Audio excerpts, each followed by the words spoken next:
LCI-vous, bienvenue si vous nous rejoignez. On va parler politique. Le Front National a un électorat qui le suit depuis des années, fidèle, mais le Front National doit élargir sa base électorale pour multiplier ses chances d'être élu. Écologistes, ouvriers, enseignants, personnels de santé et du social, le Front National s'organise notamment pour capter l'électorat de gauche. Alors quelle stratégie, quels résultats? Analyse et décryptage avec mes invités en plateau.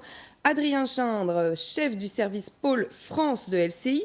Sébastien Chenu, conseiller régional du Front National des Hauts-de-France, délégué national du Rassemblement Bleu Marine. Et Jean-Claude Jaillette, journaliste à Marianne. Merci à tous les trois d'être là. On va tout de suite regarder cette infographie, ce sondage IFOP pour Paris Match réalisé auprès de 1822 personnes exactement. Et on va regarder donc ces intentions de vote Front National selon la catégorie socio-professionnelle. On voit les ouvriers qui arrivent en tête. Si on prend un peu de recul, Adrien, on pense que la montée du Front National sont d'abord peut-être des gens de droite qui sont tentés par un parti un peu plus extrême. Je dis ça extrême parce que je sais qu'ils n'aiment pas que je dise ce mot. Je vois Sébastien Chenu d'ailleurs Ça commence fort. qui hausse les sourcils. Ça commence fort. Mais aujourd'hui, des gens de gauche se tournent vers Marine Le Pen. À l'origine, c'est l'extrême droite. C'est un terme que Marine Le Pen ne veut plus voir accoler à son parti aujourd'hui. C'est un terme qui ne posait pas de problème, en revanche, à Jean-Marie Le Pen, qui assumait cette filiation, un parti de droite qui est à la droite de la droite, encore plus pure d'un certain point de vue, de son point de vue. Marine Le Pen, on a vu au fil des années un changement de stratégie total. Elle, ni de droite ni de gauche, il lui convient très bien dans l'idée, puisqu'elle se revendique patriote avant tout. Les patriotes face aux mondialistes. La grille de lecture du spectre politique, pour elle, a changé. Elle considère que le monde a évolué et que donc l'offre politique doit également s'adapter. C'est en cela, effectivement, qu'on voit ce pont possible en direction de la gauche. D'ailleurs, certains de ses proches, Florian Philippot, vice-président du Front National, ancien chevènementiste lui-même, n'a aucune difficulté à dire que le Front National s'adresse aussi bien à la droite qu'à la gauche. Et là, c'est effectivement un sujet qui, au sein même du Front National, ne fait pas non plus l'unanimité. On parle toujours de ce plafond de verre pour le Front National. Finalement, il est devenu très fragile, ce plafond de verre. Il peut sauter? C'est un plafond de verre qui change à chaque élection. C'est-à-dire que si la notion de plafond de verre voudrait dire une limite, là, à chaque élection européenne, régionale, départementale, Marine Le Pen pousse son avantage encore un peu plus loin. Et si on en croit les sondages, il est encore très très au-delà aujourd'hui, puisqu'elle était en 2012 à 18%, et on la crédite globalement. On peut considérer d'ailleurs que c'est à peu près, ça correspond au score qu'elle a fait aux européennes, elle est aux alentours de 25%. Donc ça fait, et alors que le socle de Jean-Marie Le Pen encore en 2007, était à 10%, mais on pouvait penser qu'il était, là il y a eu un petit gap de campagne, mais on pouvait penser qu'il était à 15%. Donc elle est à 10% environ, au-delà de ce que pouvait faire son père. Donc il y a bien effectivement quelque chose qui s'est passé dans la conquête d'un nouvel électorat, qui est en partie à gauche, comme ça vient d'être dit, mais qui n'est pas qu'à gauche. Et là, on peut observer des changements de stratégie entre ce qui s'est passé en 2016 jusqu'à la fin 2016 et depuis 2017 au moment où elle entre réellement en campagne, où là, à mon sens, et on peut revenir en détail là-dessus, il y a un certain nombre d'indices qui montrent qu'elle va chercher à nouveau ses électeurs du côté de la droite. Moi, je pense que le tournant majeur a été le meeting à Lyon, début février, et on voit bien, comme de meeting en meeting, effectivement, depuis le début du mois de février, elle conforte ce positionnement beaucoup plus à droite qu'il ne l'était auparavant. Donc, parce que je pense... C'est un jeu d'équilibriste un peu. C'est un jeu d'équilibriste, mais elle a bien compris, à mon sens, que pour passer de 25% à au-delà, puisque son objectif, c'est quand même de faire un très bon premier tour, voilà, aux alentours de 30%, 28-30, et ensuite pour pouvoir se positionner pour un deuxième tour où là, il va falloir gagner jusqu'à 50%, ce qui est quand même un gap, un saut énorme de 25 à 50. Les réserves électorales sont plutôt à droite qu'à gauche. Sébastien Chenu, vous êtes d'accord avec ça? C'est-à-dire que vous tentez bien sûr de garder votre base électorale à droite, très à droite, mais vous tentez quand même d'élargir et de capter l'électorat de gauche. C'est aussi une des stratégies pour cette élection? Moi, ce que je crois, c'est que la grille de lecture droite-gauche, elle est, Adrien Jean l'a rappelé, en tout cas c'est notre analyse, elle est dépassée. Et d'ailleurs, si je crois les sondages, et il faut les prendre avec un certain nombre de réserves, la candidature d'Emmanuel Macron valide cette analyse d'une lecture, en tous les cas, selon un clivage droite-gauche qui me semble aujourd'hui plutôt artificiel.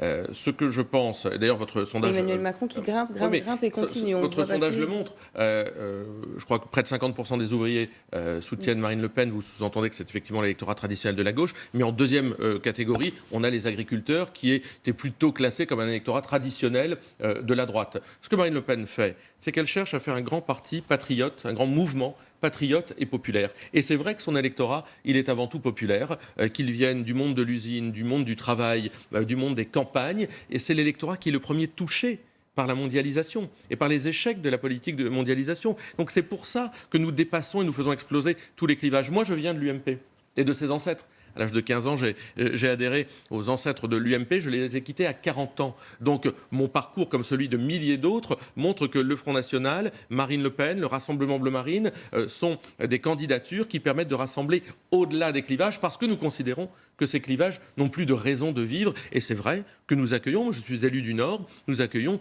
dans nos rangs, dans nos soutiens, beaucoup d'électeurs déçus de la gauche, parfois même en colère contre la gauche, avec raison d'ailleurs. C'est ça, Adrien. En fait, ils occupent les terrains des déçus, des délaissés de la gauche. Je pense aux ouvriers, par exemple, qui ont peut-être cette crainte du déclassement, en fait, et finalement, déçus de la gauche, délaissés, qui se tournent donc vers le Front National. Ça, c'est sûrement le mouvement le plus ancien. Les ouvriers, c'est ce qui paraît le plus évident aujourd'hui. On a vu tout à l'heure dans l'infographie que c'était l'électorat où Marine Le Pen était la plus forte. Ça a été, on va dire, la partie émergée de l'iceberg, les ouvriers.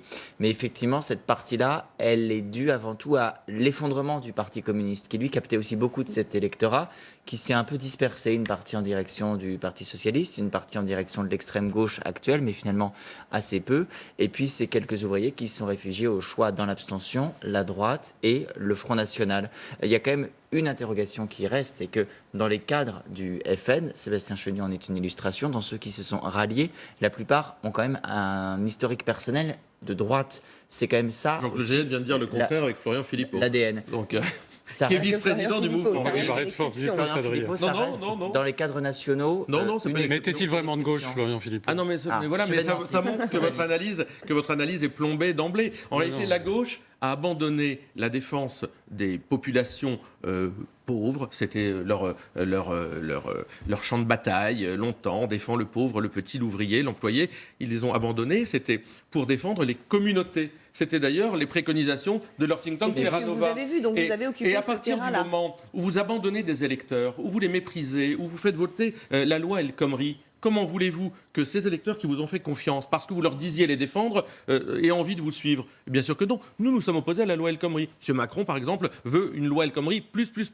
Eh bien, il ne faudra pas s'étonner que les gens, les premiers exposés à toutes ces permissivités de l'ultramondialisation, eh bien, nous rejoignent parce que les Françaises et les Français demandent à être protégés, pas seulement dans l'univers du travail, d'ailleurs. Les électeurs à qui ont profité cette loi, par exemple cette loi travail, ceux-là, donc Lesquels? Du coup, vous les méprisez ou vous les mettez hors de côté. Il y en a bien dedans. Ah bon? Lesquels? Par exemple, autre chose que les ouvriers ou les employés. Mais qui a profité de la loi El Khomri? Ça, on ne peut pas le dire clairement comme ça. D'accord. Par exemple, si je vais vous dire les patrons, par exemple, c'est là où vous allez dire que vous méprisez du coup les patrons. Pas du tout. Parce que ça a facilité les accords d'entreprise, notamment négociés.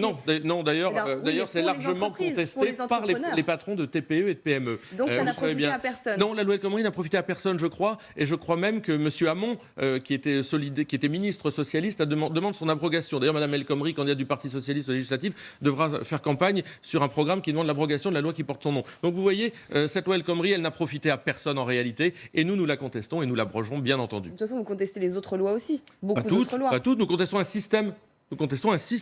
Mais moi, je vais forcer un peu le trait, mais je pense qu'il faut en finir avec ce mythe des bataillons d'électeurs de gauche qui rejoindraient le Front National. Il y a plusieurs choses qui me font penser ça. La première chose, c'est que les résultats des régionales sont là pour le montrer. Ce qui a empêché et Marine Le Pen et Marion Maréchal dans le sud de la France de gagner une région, c'est précisément les électeurs de gauche qui se sont mobilisés au second tour pour parce qu'elle continue de cristalliser, il faut le dire, c'est ça aussi, et de diviser dans les débats, Marine Le Pen. Deuxième chose, c'est on croit que l'analyse de ce qui se passe, enfin du succès de Marine Le Pen est conforme à ce qui se passe dans le Nord. C'est vrai qu'il y a un cas très particulier dans le Nord, et particulièrement à Hénin-Beaumont, où d'anciens ouvriers qui votaient un temps communiste se sont mis à voter Front National, votent aujourd'hui Front National. Sauf qu'entre-temps, ils ont voté à droite et il s'est passé une vingtaine d'années entre leur passage. Et puis on parle de 44% des ouvriers, il reste donc quand même une majorité de. Par ailleurs, l'idée que les ouvriers seraient forcément des électeurs de gauche, ça, là aussi c'est un mythe.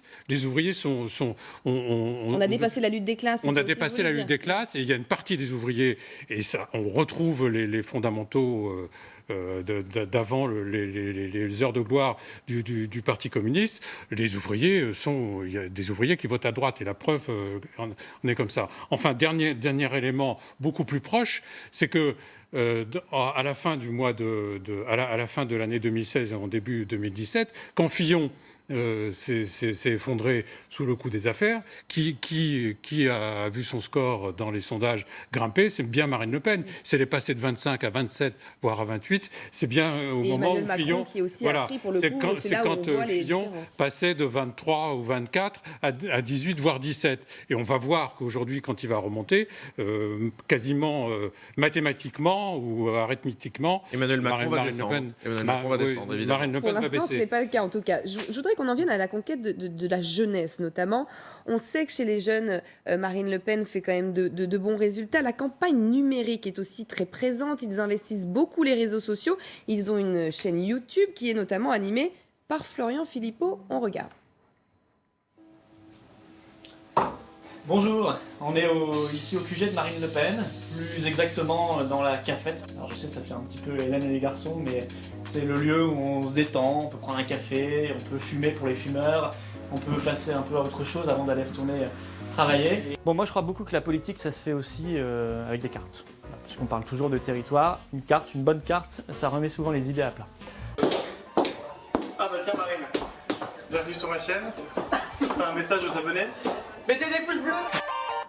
Alors, on sait que le Front National a toujours été très avant-gardiste sur les médias alternatifs, notamment le Minitel à l'époque, ils investissaient déjà beaucoup. Les sites internet, ils ont été les premiers. Ça, c'est une stratégie pour notamment accrocher justement les jeunes. Ça fonctionne? C'est une stratégie surtout pour parler directement à l'électeur. Le Front National est convaincu, Sébastien Chenu le dira encore plus précisément, que les médias sont un intermédiaire qui pollue le message, soit par les commentaires, soit par le montage des propos. Et puis surtout, effectivement, il n'y a pas là sur les chaînes de télévision et de radio la possibilité de diffuser ainsi en intégralité une vidéo. Là, on passe un extrait. Florian Philippot, c'est une toute petite partie de cette stratégie numérique. Il a choisi de créer sa propre chaîne YouTube pour cette campagne, pour accompagner la stratégie numérique globale. En 2012, déjà, il y avait quelqu'un qui était très actif sur les réseaux sociaux et Internet pour Marine Le Pen. Il s'appelait David Rachlin. Aujourd'hui, il est devenu son directeur de campagne. C'est un sujet, bien évidemment, qui a toujours été très important pour le Front National. C'est pas une nouveauté de l'élection 2017, c'est un phénomène qui s'est amplifié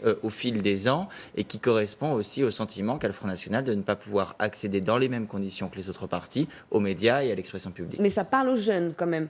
Sébastien Chenu, c'est un moyen aussi d'accrocher les jeunes. Finalement, et pour rebondir sur la question précédente sur les ouvriers, les jeunes, ce sont aujourd'hui des électorats qui veulent le changement. Souvent, l'électorat jeune est un électorat qui souhaite le changement. Alors peut-être qu'on est un peu révolutionnaire quand on a 18 ou 20 ans, mais en tous les cas, on veut le changement, on veut voir la société changer. Et évidemment, ils sont les principaux également exposés à certaines lois, à certains bilans. Quand Emmanuel Macron dit aux jeunes votre rêve, ça doit être de devenir milliardaire, si vous voulez, ça ne fait pas écho aux jeunes qui cherchent du boulot, aux jeunes qui sont en apprentissage. Non, ils ont d'autres rêves. Et donc, par conséquent, il faut pouvoir dialoguer avec eux, avec les outils d'aujourd'hui. Alors si on a une longueur d'avance, j'en suis ravi, c'est très bien, effectivement, ça nous permet de contourner l'obstacle médiatique, le mur médiatique que nous avons face à nous. Vous êtes là quand même L'ensemble des médias nous sont hostiles. Pour en parler. L'ensemble des médias nous sont hostiles. Ce n'est pas grave, nous construisons nous-mêmes nos médias pour parler à cet électorat qui souhaite le changement comme nous, car nous souhaitons le changement. Or, Macron ne souhaite pas que le système change, et Fillon ne peut plus rien changer. Donc, par conséquent, nous sommes les seuls aujourd'hui à pouvoir incarner ce changement. On le remarque quand même, c'est très typique d'ailleurs au Front National d'avoir des élus qui sont très jeunes, qui ont moins de 30 ans. On en voit aussi beaucoup sur ces plateaux, sur nos plateaux télé. Monsieur. Ah, moi, j'ai rien dit, hein, je n'ai pas dit. Non, mais encore une attaque Je ne l'ai pas dit. désagréable. Donc ces jeunes, qu'est-ce qui peut les pousser à aller vers le Front National? Comme le disait Sébastien Chenu, il y a peut-être un contexte, notamment le chômage. Ils sont beaucoup touchés par le chômage. On a l'impression qu'il y a une espèce d'absence de perspective qui les tourne finalement vers le Front National. Oui, c'est l'envie de changement, c'est l'envie de chamboule tout. On voit bien qu'il y a une envie d'avoir des têtes nouvelles et ça traverse particulièrement les jeunes. Mais c'est vrai aussi, et ça le Front National le sent très bien. Le Front National, on dit que c'est un parti attrape-tout. Alors ça ne va pas plaire à Sébastien si je dis ça, mais on dit que c'est un parti attrape-tout, mais à la vérité, c'est un parti qui fait beaucoup de marketing politique. C'est-à-dire qu'ils ont une analyse extrêmement fine de leur électorat. Et c'est de ce point de vue-là peut-être pas un hasard si Damien Philippot, qui est le frère de Florian Philippot, et qui vient de l'IFOP et qui est directeur adjoint des études de l'opinion, est venu renforcer leur équipe. C'est-à-dire qu'ils ont une analyse extrêmement précise de ce qui se passe. Or, ils ont bien vu, à propos des jeunes, que à la fois aux Européens, enfin aux différents scrutins européens, départementaux et régionaux, les jeunes, quand ils se mettaient à voter, quand ils n'étaient plus abstentionnistes, parce que ce sont ceux qui gonflent les bataillons des abstentionnistes, quand ils ne sont plus abstentionnistes, se mettent à voter majoritairement pour Marine Le Pen. Et il y a un sondage qui est paru au début de la semaine, je crois, qui effectivement montrait bien qu'il y avait une bataille entre Marine Le Pen et Emmanuel Macron pour les jeunes.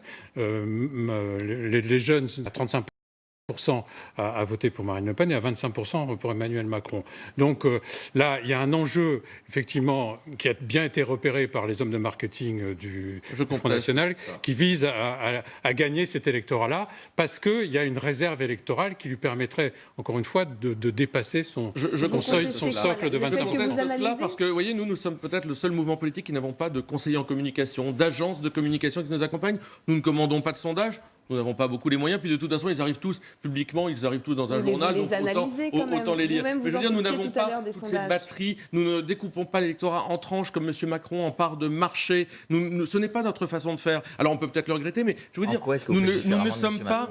parce que lui, il découpe l'électorat en part de marché, c'est-à-dire qu'il est capable de délivrer, comme M. Sarkozy à l'époque, un message à telle structuration électorale, à telle structure de l'électorat, et le lendemain, le message contraire. Des conventions thématiques bien pour segmenter votre électorat. Non, nous avons la même offre. La différence, c'est qu'ils saucissonnent. Sur la santé, par exemple. Nous travaillons sur les problématiques de sur les femmes, sur la santé, sur les fonctionnaires, sur l'école. Nous n'avions pas de propositions sur un certain nombre de thématiques. Donc nous avons expliqué que nous étions en capacité de faire des propositions sur l'ensemble des thèmes. Quand vous vous déplacez, c'est ciblé avec des thèmes. Vous parlez à un électorat. Si vous allez voir la santé, les services de santé, vous parlez à la santé, vous décortiquez le programme d'en face. Même discours, avec la même offre politique. Quand nous disons que nous souhaitons moins d'Europe, moins d'immigration, nous ne changeons pas notre discours en fonction de ceux qui sont en face de nous. Or, M. Macron, comme M. Sarkozy à l'époque, qui lui a donné d'ailleurs beaucoup d'incohérences après dans sa capacité à gouverner le pays, sont en capacité de faire des propositions à un électorat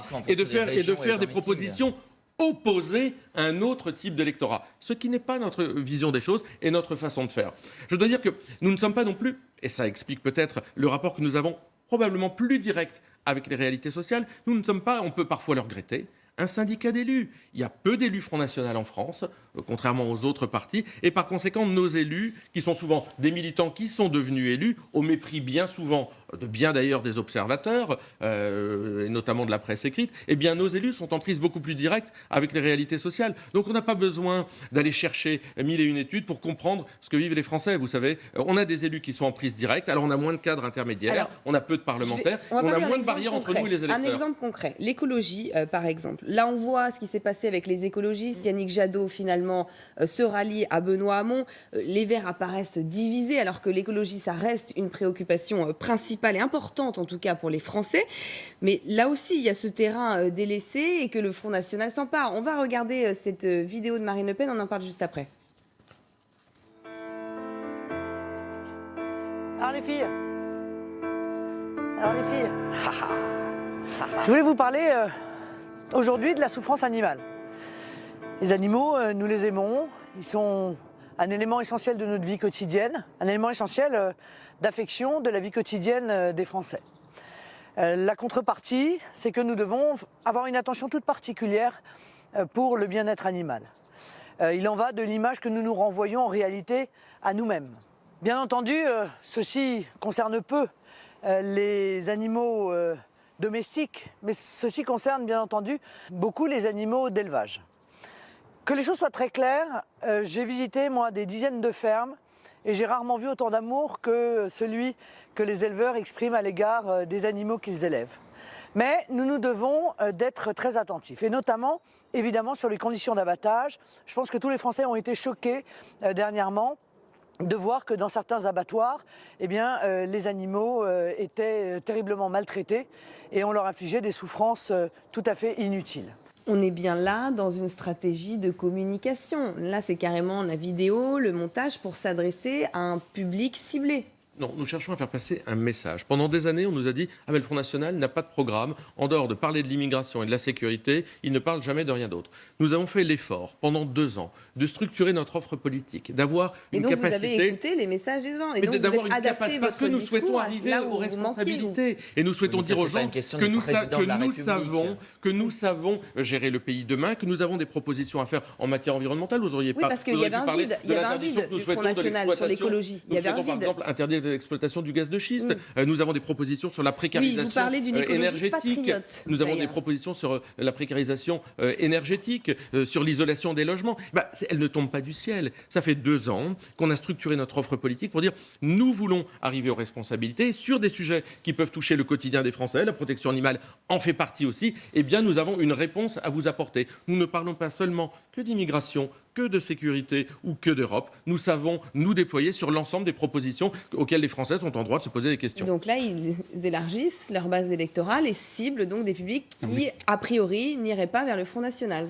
Qui peut ne pas être d'accord avec la défense des animaux et contre la souffrance animale. Mais cela dit, je note au passage que c'est plutôt un propos qui a à voir avec l'agriculture et in fine avec l'alimentation plutôt qu'avec l'environnement. Donc c'est une manière. Mais cela dit, ça dénote, c'est pas contradictoire, mais ça dénote une certaine approche des questions d'environnement qui est plutôt du côté de l'amour de la nature plutôt que des questions on va quand même pas de réflexion sur non plus. Permettez-moi. Stratégie de lisser et de montrer Marine Le Pen sous justement peut-être un angle un petit peu plus délicat, on va dire. Désolé d'aimer les bestioles. Mais on peut, oui, mais un vrai discours sur la souffrance animale. Moi, j'ai beaucoup enquêté. Elle enfonce des portes ouvertes. Elle enfonce des portes ouvertes.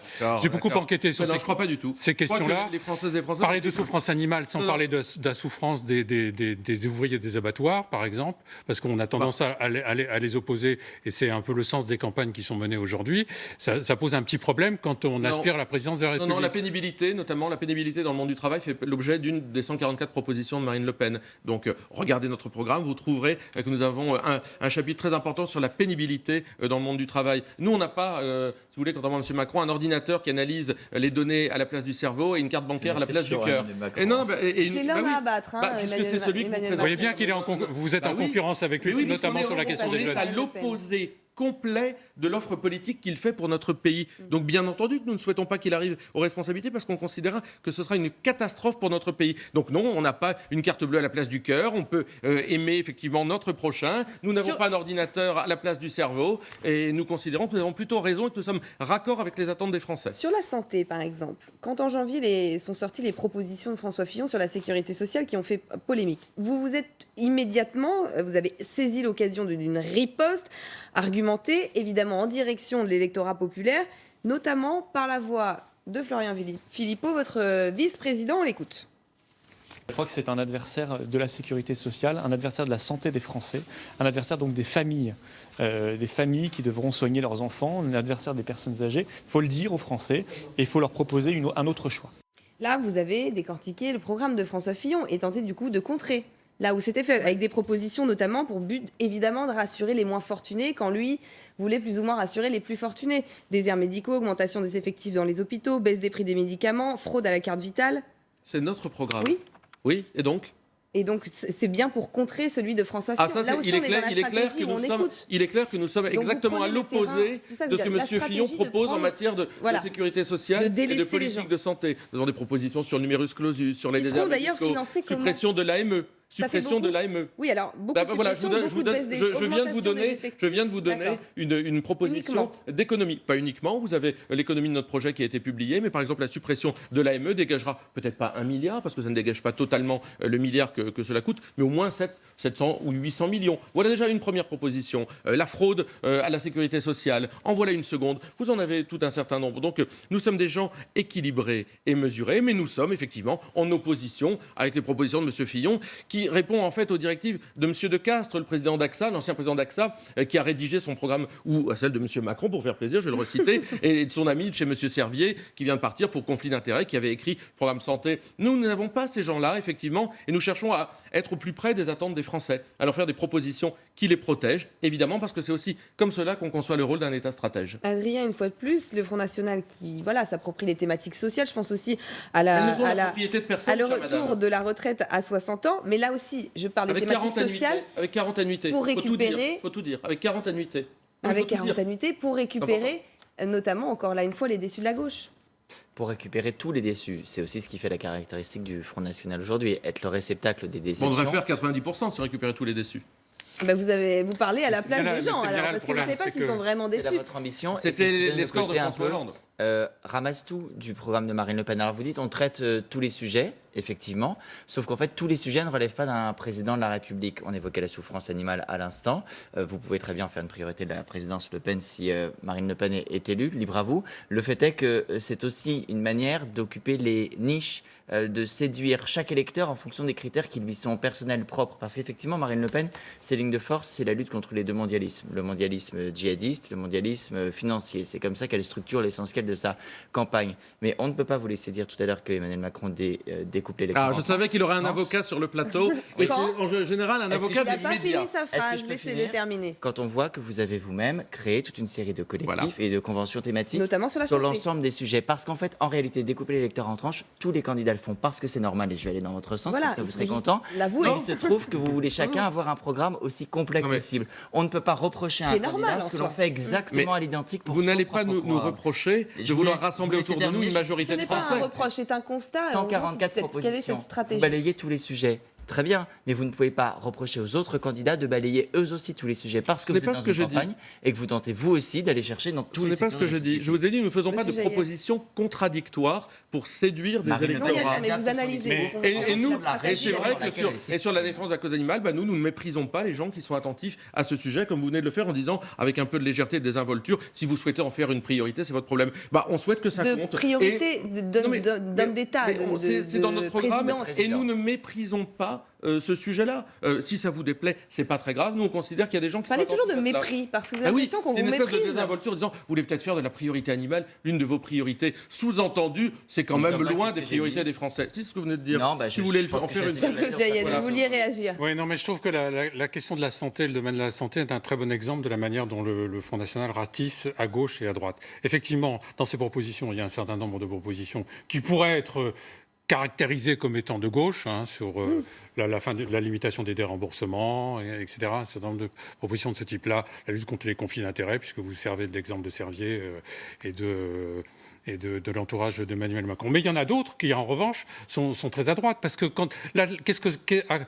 qu'est-ce que vise la suppression de l'AME? C'est bien cibler et de désigner comme responsable des dérapages des dépenses de santé l'immigration, première chose. Clandestine en ce qui concerne l'AME. de l'immigration. Clandestine Deuxièmement, en ce qui concerne quand Faut tout dire. vous ciblez la fraude sociale, j'entends bien, et pour avoir entendu Marine Le Pen le dire très souvent, elle rend responsable les immigrés, une fois de plus, de cette fraude sociale qui aurait des cartes vitales, qui frauderaient sur les cartes vitales, qui se passeraient entre eux, entre leur communauté, des cartes vitales. Or, quand on regarde la réalité de ce que c'est que la fraude sociale à la sécurité sociale, c'est majoritairement, voire à 80%, la responsabilité des professionnels de la santé et pas de l'immigration. Donc on voit bien comment, à travers des mesures qui sont en apparence des mesures d'économie, voire des mesures de liberté, il y a un ciblage très précis qui envoie des messages à un électorat très Oui, particulier, le problème, à la fois de gauche et de c'est pas un droite. reproche. Attention, on est dans Et ça, c'est l'analyse. une analyse de journaliste qui n'est On pas est dans engagée. l'analyse donne un de la exemple. stratégie. Non, mais On le n'est pas problème- dans le reproche, on est dans je l'analyse vous de donne la un stratégie comme on exemple. pourrait analyser Je vous celle donne un d'Emmanuel exemple. Macron. On le Le- fera d'ailleurs sûrement pour vous faire plaisir. Avec plaisir, Mais ça ira c'est plus pas un vite. reproche, c'est un Le constat. problème, c'est de qu'on vouloir fait. coller des étiquettes sur des mesures. Par exemple, vous dites ça, c'est une mesure de gauche, ça, c'est une mesure de C'est des droite. marqueurs. Je vous donne Des un Vous savez bien marqueurs, ce que voilà. ça veut Nous, dire. nous Ce souhaitons sont des marqueurs. rétablir une mesure qu'on avait jugée intéressante sous Sarkozy. Bah oui, la défiscalisation des heures supplémentaires. Comme quoi, ça, vous voyez. ça avait de l'effet. On considérait que ça avait de l'effet. Ça faisait augmenter le pouvoir d'achat d'un certain nombre de Français. Ça a été abrogé par le gouvernement Hollande. Monsieur Macron était son conseiller économique à l'époque. Ça a été abrogé. Encore lui, Et encore bah oui, c'est une réalité. C'est une réalité. L'homme à abattre. Et pourtant, nous le mettons dans notre programme parce que nous considérons que c'est une mesure pragmatique qui permet de développer le pouvoir d'achat chez un certain nombre de salariés et que ça a de l'efficacité. Alors, est-ce que c'est une mesure de droite? Est-ce que c'est une mesure de gauche? Peu importe, c'est une mesure pragmatique qui a des effets dans la vie concrète des Françaises et des Français. Bien sûr, là on est quand même dans comment le Front National élargit son électorat. Il y a des stratégies, c'est réel. Je ne pense pas que les Français se disent que c'est mal ou que c'est pas bien. C'est un constat qu'on fait. Autre constat, par exemple, les femmes. Elle risque d'être la seule candidate, on verra qui a ses parrainages, qui ne les a pas, mais elle risque d'être la Nathalie seule Arthaud, candidate probablement, peut-être, ou voilà, féminine, enfin femme. Elle en parle beaucoup, notamment dans son clip de campagne. Elle utilise le mot femme et le mot mère aussi. Là aussi, il y a une stratégie pour s'ouvrir et montrer, alors peut-être le côté dédiabolisation. Je sais qu'au Front National, on n'aime pas non plus ce terme. Ça fait longtemps, vous savez, qu'on n'est plus le diable. D'ailleurs, si vous Alors, m'invitez, c'est oui, pas mais vraiment quand on regarde un une vilain diable. dernière enquête TNS Sofres qui montre quand même que l'image du Front National se dégrade depuis 5 ans. L'image d'un parti.